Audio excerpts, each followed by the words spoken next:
recorded message scheduled either by you or a person in your place of work. The purpose of this message is to warn you about the dangers of recorded messages.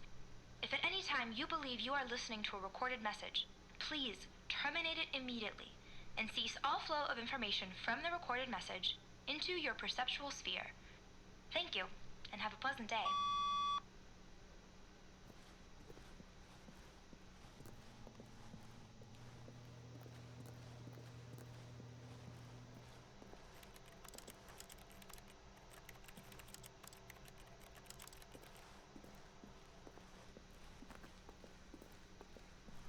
When Stanley came to a set of 2 open doors, this was not the correct way to the meeting room, and Stanley knew it perfectly well. Perhaps he wanted to stop by the employee lounge first, just to admire it. The lounge was sublime, a work of art. What was it? But eager to get back to business, Stanley took the first open door on his left.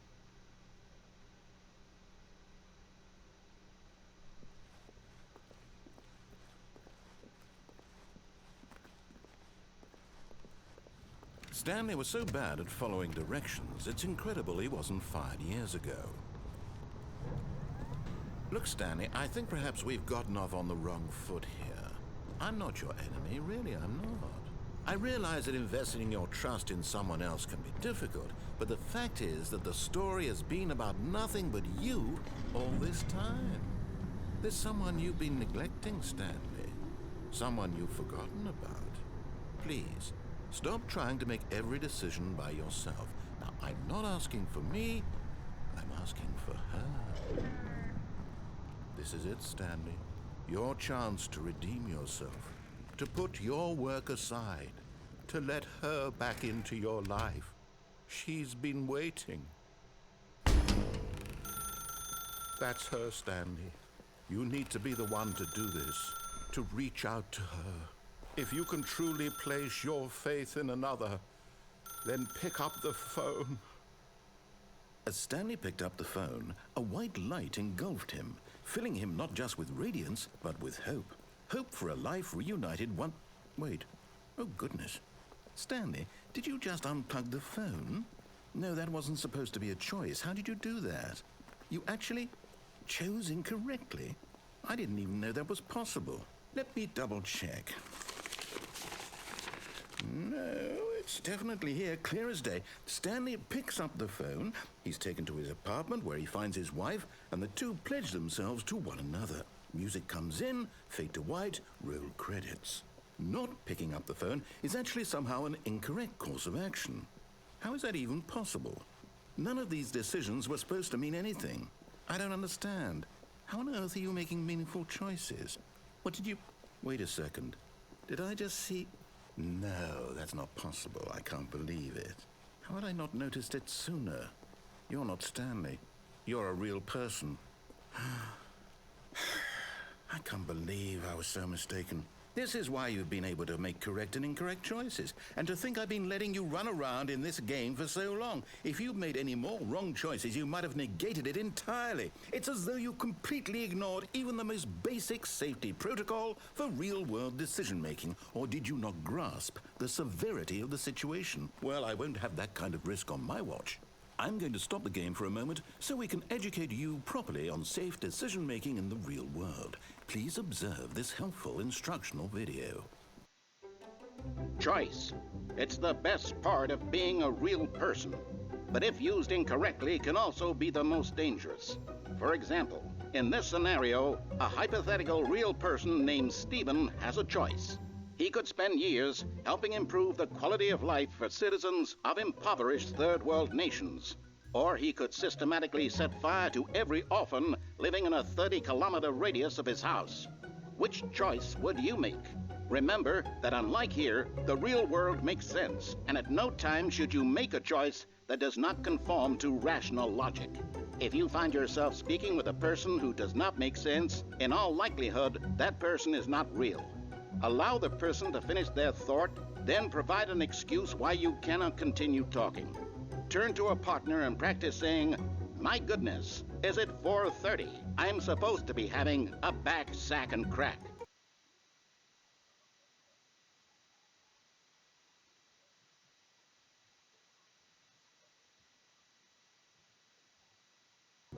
Excellent. Making choices on a regular basis is the best part to a healthy decision-making process. Most medical professionals recommend making at least 8 choices per day. Do you make more than 8? Less?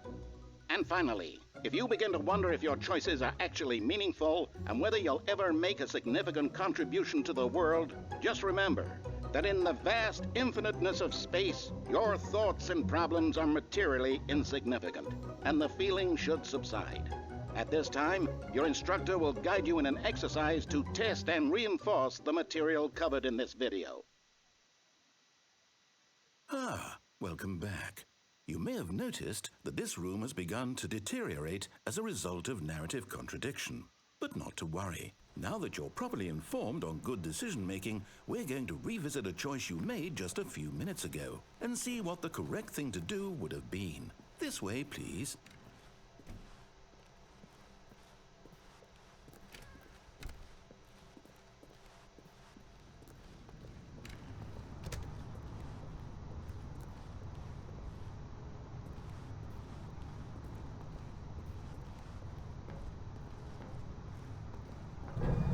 Now that we know your choices are meaningful, we can't have you jumping off the platform and dying.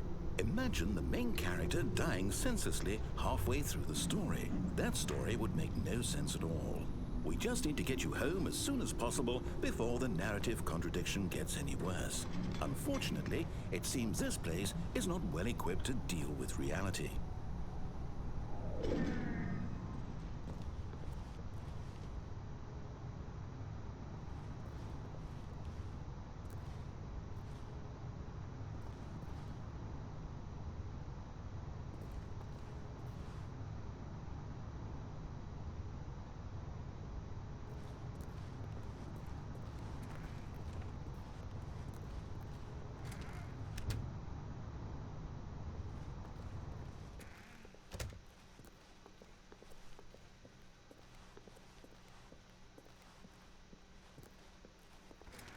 Almost there.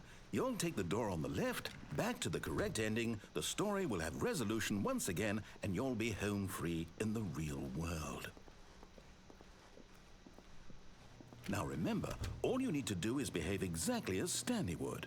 That means choosing responsibly and always putting the story first. I'm quite sure you'll be up to the task. Just follow my lead and you'll be fine. All right. When Stanley came to a set of 2 open doors, he entered the door on his left.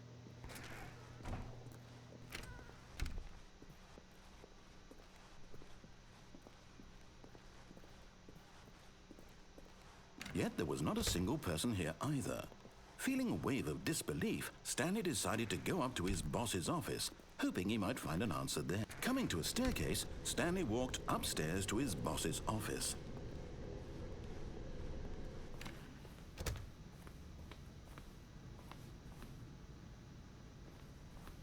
Stepping inside his manager's office, Stanley was once again stunned to discover not an indication of any human life. Shocked, unraveled, Stanley wondered in disbelief who orchestrated this, until he saw the door with a voice receiver next to it. Surely behind this door lay all the answers to his questions. And beyond all probability, he knew the passcode. He had seen it on his boss's computer just last week. Night Shark 115. Was this the code to open the door? Would it still work? There was only one way to find out. Stanley had been trained never to speak up, but now he would draw from within himself the courage to face the unknown. He drew a sharp breath and then spoke the code.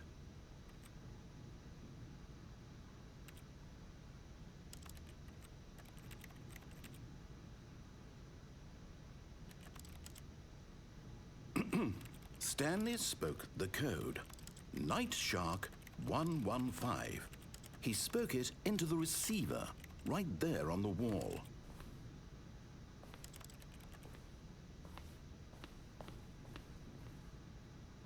I'm sorry, is there a problem? You didn't mishear me, did you? Please speak the code into the receiver.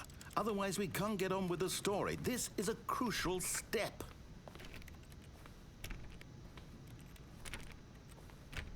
Okay, fine, you're not going to do it, but you know what? It's pretty humiliating to bring you this far, only for you to suddenly decide you have better things to do. I asked you for this one single thing, for your respect. The kind of respect Stanley shows for his choices. He knows what it means to take a story seriously. If you didn't want to see what I had to show you, then why did you come here? You had a choice, you know. You could have gone through the door on the right. You could have done whatever the hell you wanted over there. Why did you come this way? Speak. Say something to me. Explain yourself, you coward. Behave exactly as Stanley would. That means choosing responsibly and always putting the story first. I'm quite sure you'll be up to the task. Just follow my lead and you'll be fine. All right. When Stanley came to a set of 2 open doors, he entered the door on his left.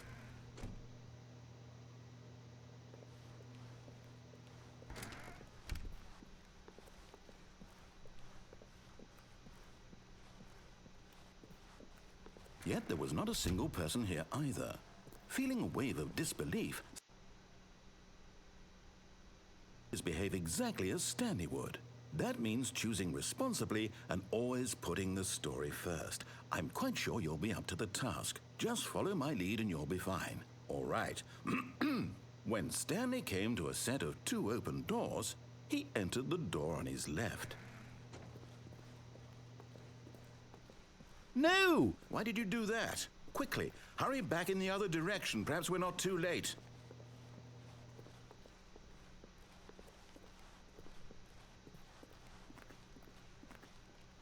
Oh, it's ruined. I can't believe, after everything we talked about, that my story, you've destroyed my work. Why? For what? What did you get out of that? What did you think was so special about seeing the game undone, left here like so much garbage? It's worthless now. And what am I supposed to do? Even if there were a way to continue, would it be worth it? To know that my story is now incorrect? How can I go back to that? I can't erase that knowledge. I'll have to live with it forever, reliving its impossibility forever. I couldn't live that way. Is it better to shut the game down entirely? To willingly destroy all of my work? I don't know. What's the answer? What do I do? What do I do? What do I... No, I have to. I have to shut the game down. I have to. I have to.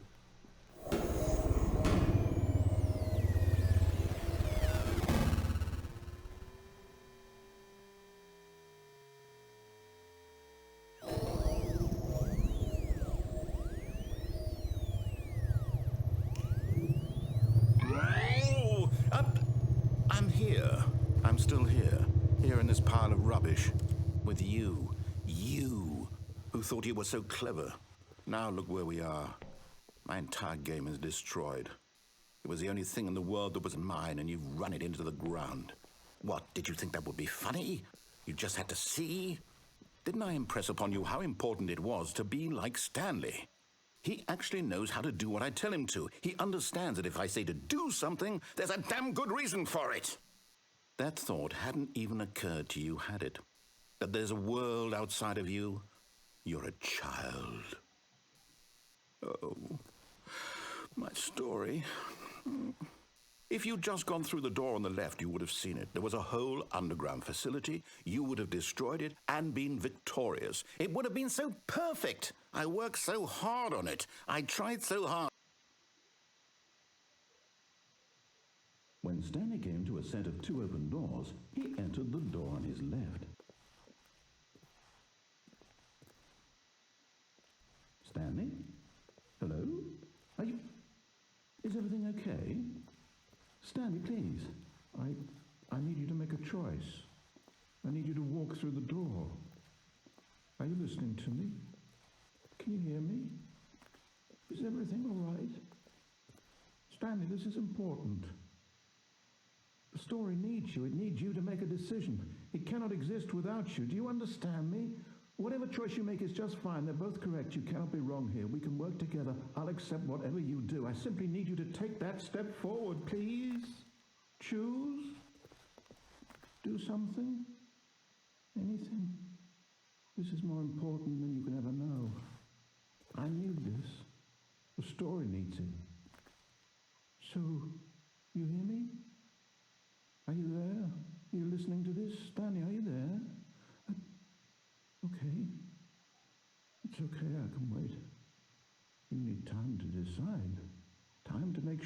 choice is correct. That is the best choice. That's all right. I'll wait for you to decide what's the right thing to do. Take as much time as you need.